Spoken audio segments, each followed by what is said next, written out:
Hello students, welcome back on Vidya channel. पिछले class में मैंने आपको बताया था multiplication bye monomial, multiplication bye binomial, और काफ़ी अच्छा रहा क्लास। आई होप जितने भी मैंने अभी तक वीडियो बनाया है सभी को समझ में आएगा। तो ये इंट्रोडक्शन का लास्ट वीडियो है मल्टीप्लिकेशन प्रोसेस का, कैसे मल्टीप्लिकेशन करते हैं, यूजेस कैसे कैसे होता है। तो अभी हम लोग इस टॉपिक को सीखेंगे, मल्टीप्लिकेशन बाय ट्राइनोमियल। ये लास्ट टॉपिक है। इसके बाद है मल्टीप्लिकेशन बाइनोमियल बाय बाइनोमियल और बाइनोमियल बाय ट्राइनोमियल। ये सब लास्ट है। इसके बाद हमारा एक्सरसाइज स्टार्ट होगा। चलो यहाँ पे ध्यान देते हैं। इसमें क्या है, मल्टीप्लिकेशन बाय ट्राइनोमियल बोला है ना, मल्टीप्लिकेशन बाय ट्राइनोमियल बोला है। ट्राइनोमियल में कितने टर्म्स होते हैं? 3 टर्म्स होते हैं, 1 2 3 टर्म्स का हमारा ट्राइनोमियल बनता है। ठीक है, ट्राइनोमियल का कोई भी क्वेश्चन दे दिया रहेगा, ऐसा एक्सप्रेशन दे दिया रहेगा 3 टर्म्स का, तो तुम समझ जाना कि वो ट्राइनोमियल का प्रोसेस है। समझ में, वो ट्राइनोमियल का क्वेश्चन है। ठीक है, और ये 3p है, ये एक टर्म्स है, ये एक टर्म है। एक टर्म को हम लोग क्या बोलते हैं? मोनोमियल बोलते हैं। तो मोनोमियल को इंटू करेंगे ट्राइनोमियल से। ठीक है, चलो तो सबसे पहले यहाँ पे देखो 3p है, 3p को 4p स्क्वायर से मल्टीप्लाई करेंगे। ठीक है, सबसे पहले ये जो 3p है, 3p को 4p स्क्वायर से मल्टीप्लाई करेंगे, फिर 5p से मल्टीप्लाई करेंगे, फिर यही 3p से 7 को मल्टीप्लाई करेंगे। मतलब इसमें सिंपल फंडा ये है कि ये एक टर्म का है ना, तो ये तीनों से मल्टीप्लाई होगा। यही एक टर्म ये तीनों से मल्टीप्लाई होगा बारी बारी से। चलो करते हैं हम लोग यहाँ पे। तो 3 को 4 से मल्टीप्लाई करेंगे तो कितना आएगा? 12, और p, और यहाँ पे p स्क्वायर है, p स्क्वायर इंटू p, तो कितना होगा? 2 + 1, p का पावर 3 होगा। ठीक है, उसी तरीके से यहाँ पे देखो 3 से 5 को मल्टीप्लाई करेंगे तो 5 तिहाई कितना होता है? 15 होता है, तो यहाँ पे 15 आएगा।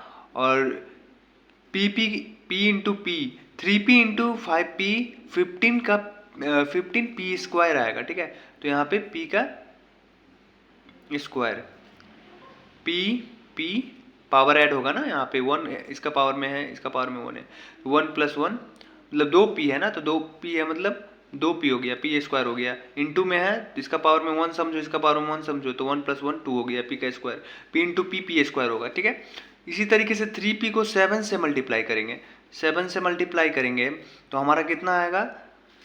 21। 7 इंटू 3 कितना आएगा? 21, और p लास्ट में। ठीक है, तो ये हमारा फाइनल आंसर। आई होप आप सबको समझ में आ रहा होगा। चलिए इसी का दूसरा एग्जांपल ले लेते हैं।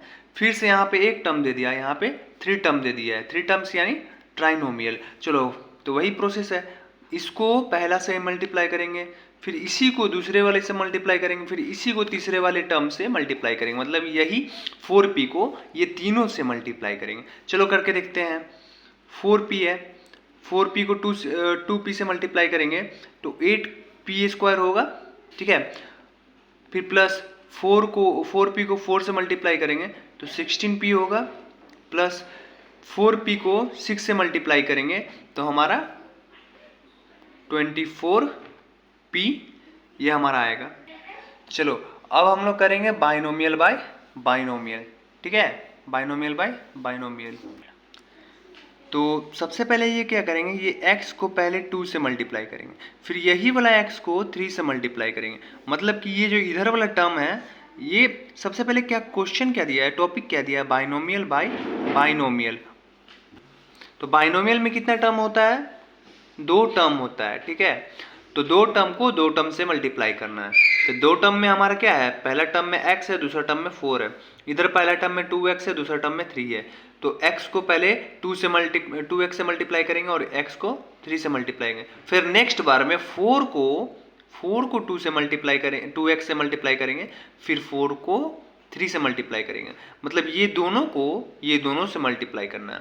ठीक है, पहले x को ये दोनों नंबर से मल्टीप्लाई करना है, फिर 4 को ये दोनों से मल्टीप्लाई करना है। अब सॉल्व करके देखते हैं। ठीक है, सॉल्व करते हैं तो x के आगे कुछ नहीं है, मतलब 1 है समझो, तो 2x इंटू एक्स कितना होगा हमारा 2x² होगा, ठीक है।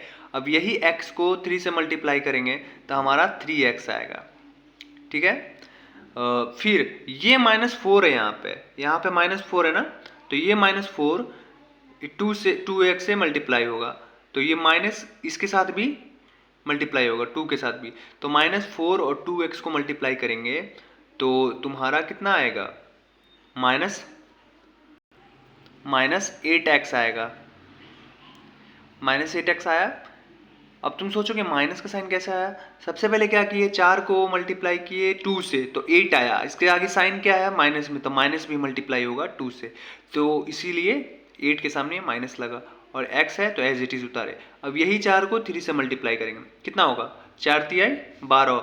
अब प्लस माइनस क्या होता है, माइनस भी मल्टीप्लाई होगा, 4 भी माइनस के साथ 4 मल्टीप्लाई होगा 3 से, तो पहले तो 4 से माइनस करते हैं, पहले तो माइनस और प्लस देखते हैं, तो प्लस माइनस कितना हो जाएगा माइनस हो जाएगा, प्लस माइनस माइनस होगा, और 4 को 3 से मल्टीप्लाई करेंगे तो कितना आएगा हमारा 12 आएगा, ये फाइनल आंसर, ठीक है। बहुत बेसिक है, बहुत इजी है। नहीं देखो यहाँ पे और आगे भी सॉल्व, अब आगे स्टेप में भी सॉल्व होगा। देखो यहाँ पे क्या सॉल्व हो रहा है, देखो ये 8x है और ये 3x है, ये दोनों लाइक वेरिएबल है, तो ये दोनों माइनस होगा, तो एज इट इज 2x² को यहाँ पे सेम टू सेम उतारो, इसका कोई जोड़ा नहीं है इसीलिए एज इट इज इसको उतारो। फिर क्या करो, प्लस माइनस कितना होता है माइनस, और 8 में से 3 गया कितना बचेगा 5x, फिर एज इट इज -12। अब हमारा ये फाइनल आंसर होता है, ठीक है। चलो अब नेक्स्ट देखते हैं यहाँ पे। अब बाइनोमियल बाय बाइनोमियल है, तो a + 7 है और a² + 3a + 5 है, इसमें कुछ नहीं है, बाइनोमियल बाय ट्राइनोमियल है, सॉरी, तो बाइनोमियल बाय ट्राइनोमियल है हमारा। तो बाइनोमियल है तो ये हमारा बाइनोमियल 2 टर्म का है, इधर ट्राइनोमियल है तो ये हमारा 3 टर्म का है, ठीक है। अब यहाँ पे देखो सॉल्व करके देखते हैं, ये a को इससे मल्टीप्लाई करेंगे पहले, यही a को ये पहले, ये जो a है ये तीनों को इसी से मल्टीप्लाई करेंगे a से, ठीक है। पहले ये वाला जो a है ये तीनों से मल्टीप्लाई होगा, ये तीनों नंबर वेरिएबल से मल्टीप्लाई होगा, फिर ये वाला 7 है ये तीनों से मल्टीप्लाई होगा, सेम उसी तरीके से प्रोसेस है। तो सबसे पहले क्या किए, यहाँ पे a को a² में सॉल्व करेंगे तो क्या आएगा, a को a² से मल्टीप्लाई करेंगे तो क्या आएगा, a का पावर 3 आएगा, प्लस a को 3 से मल्टीप्लाई करेंगे तो 3a², फिर a को 5 से मल्टीप्लाई करेंगे तो 5a। अब क्या करना है, अब फिर से ये 7 से ये तीनों का मल्टीप्लाई करेंगे, ठीक है। तो 7 से मल्टीप्लाई करेंगे तो तुम्हारा हो जाएगा 7a², फिर 7 से ये 3a को मल्टीप्लाई करेंगे तो तुम्हारा हो जाएगा 21a, ठीक है। अब यही 7 से 5 को मल्टीप्लाई करेंगे तो 7 5 जा 35। अब क्या करेंगे, यहाँ पे देखो, अब ये करेंगे कि यहाँ पे इसके जैसा मिलता जुलता कोई नहीं है, बट a² 2 जगह है, a 2 जगह है और एक नंबर है, तो सबको पहले एक साथ बैठा लेते हैं यहाँ पे, ठीक है। सबको एक साथ नंबर को जो लाइक है, जो एक साथ देखने में है, एक जैसा दिखने में है, उसको एक जगह बिठा लेते हैं। तो a³ को एज इट इज पहले यहाँ पे उतारो क्योंकि इसका कोई जोड़ा नहीं है, प्लस 3a², ये वाला 7a² मिलता जुलता है ना, तो इसको उठा के इधर ले आओ, इसके बगल में 7a², ठीक है। उसके बाद 5a प्लस 5a और ये 5a के साथ 21a, उसके बाद लास्ट में 35।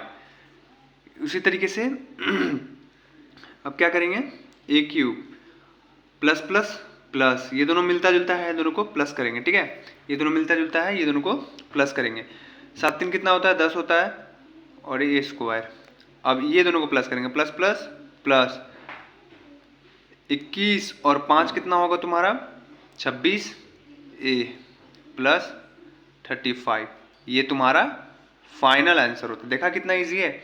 अब नेक्स्ट पार्ट में हम अपना एक्सरसाइज स्टार्ट करेंगे।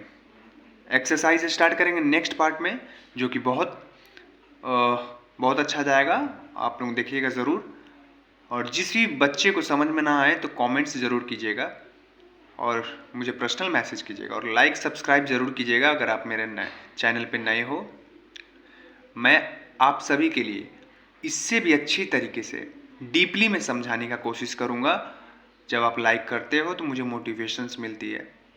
Thank you very much. फिर ज़रूर आना।